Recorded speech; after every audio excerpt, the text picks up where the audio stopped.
These next moments, let go of the world outside.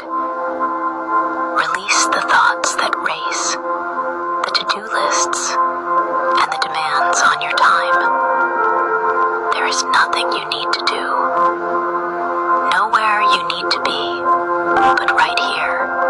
Breathe in, feel the quiet air fill your lungs. Breathe out, and let all the tension escape.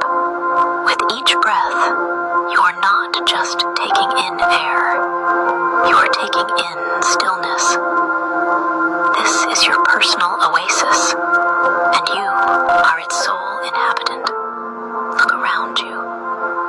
Witness the gentle poetry of the natural world. The dappled sunlight filtering through leaves tells a story of light and shadow, ever shifting, ever beautiful.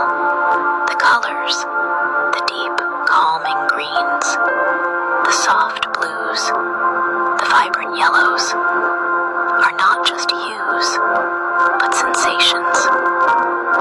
Let their serenity wash over you, soothing your eyes and your mind. Now, listen closely.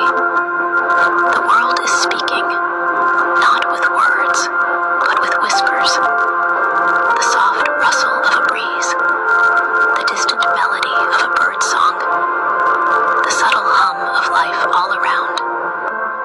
These are not just sounds.